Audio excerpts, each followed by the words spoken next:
Hey everybody, this is Alex Scott from the Mysidia Post, and today we're going to be talking about the Tokyo Game Show Opus X spoilers. Enjoy!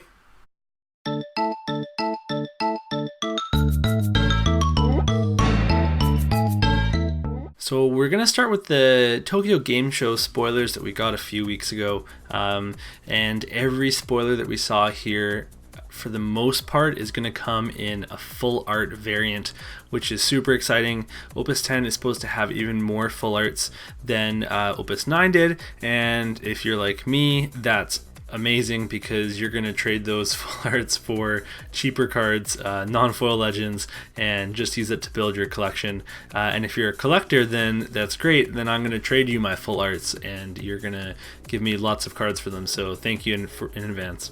The first one we're going to talk about is Echo, which is a rare 3CP wind backup, and it searches Mobius Ford.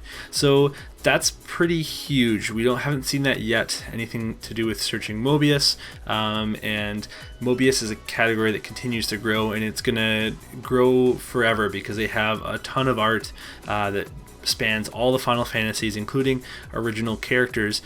So whenever you have a card like, for example, Cloud of Darkness, it's Final Fantasy 3, but it's also category Mobius, so this is going to search out some really good stuff like the new Fusoya. The Cloud of Darkness is going to search stuff like Wall, so we should expect more Mobius cards in the future, and this is going to be a staple in a lot of decks that play Wind and are also using any of the Mobius cards. Okay, next up is Lan. Lan is a 2CP fire forward that says if you control a card named Rain, Lan gains 2000 power and first strike, and when Lan enters the field, choose one monster that is also a forward, and until the end of the turn it gains 5000 power and Brave. So if you play the backup Rain, then this is you're able to search this Lan and play it, and it's going to be a 2CP 7k, which is pretty great. You can power it up a further 1k with Rain's ability, but this is also going to work really well with the 3CP forward Rain, because that Rain searches World of Final Fantasy monsters, and those are monsters that are always forwards and monsters, so those always work with Lan's ability. This will also work with any monster that's turned into a forward though, so it's not just going to be the permanent monster forwards, but it's probably going to work best with those World of Final Fantasy monsters because you're going to have a lot of synergy with them, and they're monsters that you want to break. So when Lan gives them Brave, then they're going to be able to attack your opponent with some power, and if they get blocked, that's great, and if they don't get blocked, well, next turn they can block for you, search out Summon, and then you can use it to finish off your opponent's forwards. So I think that this Lan being printed means that we also might see some new World of Final Fantasy monsters, or at least I hope so, just because the game is kind of like a Pokemon game where you capture monsters and use them in your party, so there's a whole wealth of World of Final Fantasy monsters that are just waiting to be turned into cards.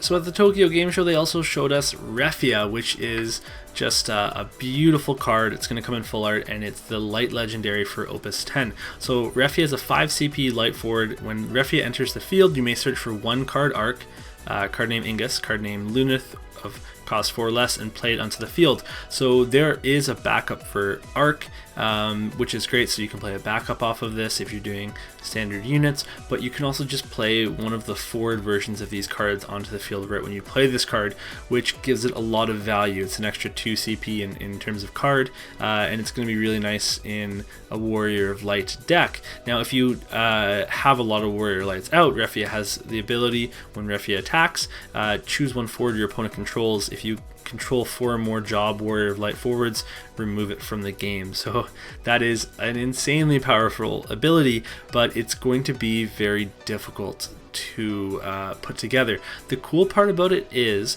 that if you that it's attack, so it's not like, let's say, the starter Cloud from a couple starter sets ago where it's only on ETB and it's easy to disrupt. This effect is still going to be easy to disrupt, but it's going to be like you're gonna have so many more chances to do it. So working with her ability to bring somebody out, that's already 2 forward, so you just need 2 more. And if you're running this with a fire build, which you likely will be because of the amount of Fire Warrior of Lights, there is the potential to give her haste.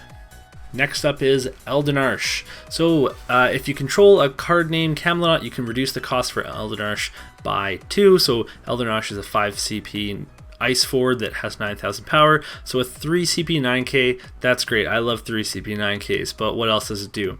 When it enters the field, you can choose one character your opponent controls and dull it. So that works on forwards, monsters, and backups. And if you have 5 damage or more, then when he enters the field, you're going to choose up to 3 characters your opponent controls and dull them. So that's pretty interesting because I think that stacks, which means when he enters the field and you have 5 damage or more, that's going to be, you're going to be able to dull 4 characters. So you can dull a backup line, you can dull 4 forwards, 2 backups, whatever it is. You can mix and match and have some fun with it. So I think this might be pretty cool to force your opponent to use some removal before combat because they don't want to lose that CP that's there. But you might be able to like force some weird plays like that, but maybe it's just gonna help you lose because you play this card in your deck because the card isn't that good. I mean, the real key is going to be how often can you reduce its cost, and if you're not able to play this for 3 CP, I just don't see why you wouldn't play something like Orphan. And in general, Ice has a ton of expensive forwards to play. It has Sephiroth, and now the Azure Dragon. It has Kuja, it has Orphan, it has all these cards. Even Ultimisia is seeing some play in some decks, so it's going to be a real tough ask to fit Ashe in your Ice build.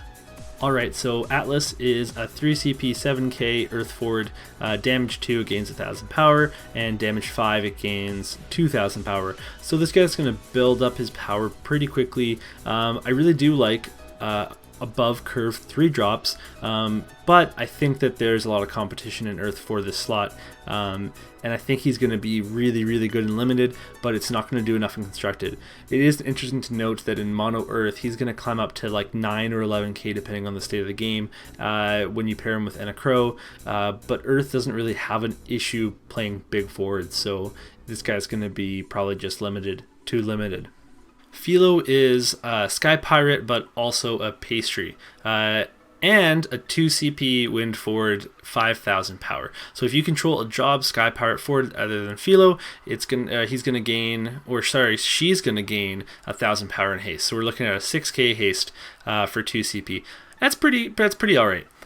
So the biggest thing with this card is that it's a Sky Pirate not named Vaughn, Balthier, or Fran, which we were really just limited to those Sky Pirates. You had Redis, but he's not very good. So this is going to give us more option. We already have a lot of Sky Pirate synergy, especially from that 12 starter that had a lot of Sky Pirates in it. But there just wasn't enough Sky Pirates of different names. So this will give these Sky Pirate decks a little bit of haste, but I just don't know that if that's necessary or not. You might just be running the new Kane, or even better, you might just be running Adele to close out matches.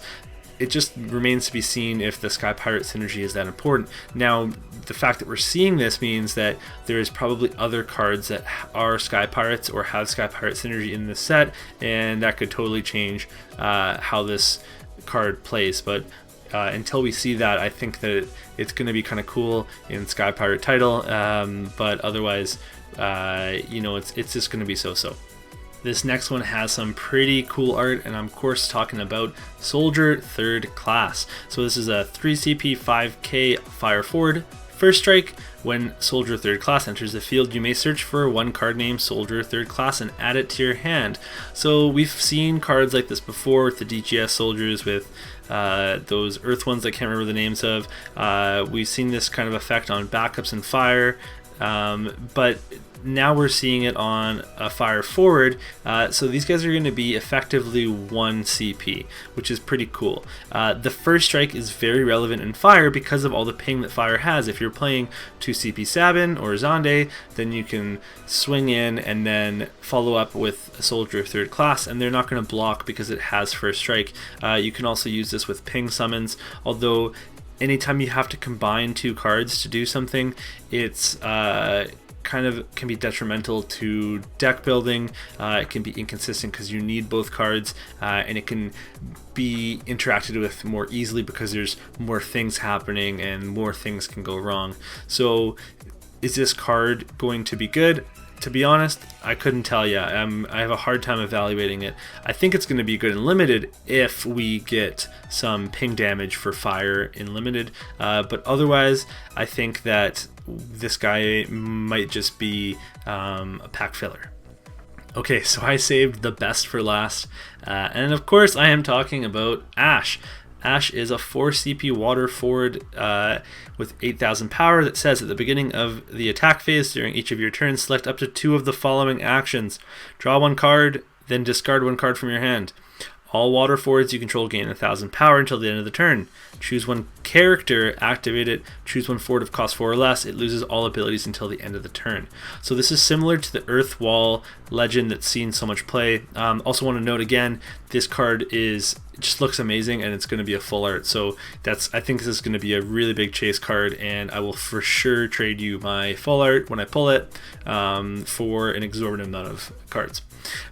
So this Ashe is going to be great in any mono water deck, or any even Water X deck, because most of the abilities don't really have to do with water cards except for 1.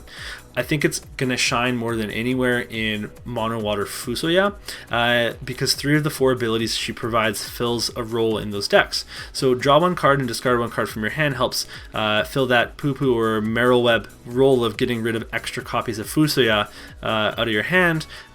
Choose 1 character, activate it, will activate your Fusoya so you can do some big ping combo turns, and also choose 1 forward of cost 4 or less is going to let you wipe some forwards abilities so that you can ping them with Fusoya, and the main forwards I'm thinking of are Vanille and Mega Sisters, although there'll be other forwards that you're going to wipe with this.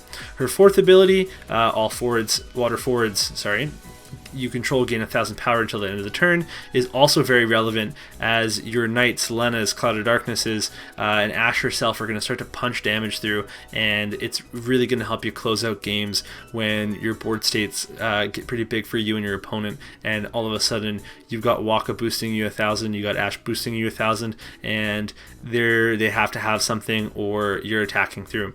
So this card looks really, really strong. I hope I pull some. I'm definitely going to be playing it, but I think we're just going to see a ton of this card.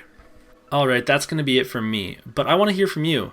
What do you think about some of these spoilers? Did I overestimate some or underestimate others? Do you think that Ashe is really going to be the chase card for this set? Are you going to trade me for my full arts? Let me know in the comments below, and I'll be sure to chat with you guys. See you next time. Thank you so much for watching. You can like and subscribe to support us further, and you can read the Mysidia Post articles at themysidiapost.com. You can also check out our Patreon if you want to support us more. And if you need FFTCG singles, then look no further than Cards That You Release. They've got great deals and prices. Check them out. Finally, I'd like to thank FF Decks for creating the best website for creating your Final Fantasy trading card game decks. They've also got a Patreon, so make sure you go check them out. They work so hard for the community, so let's pay them back. See you next time.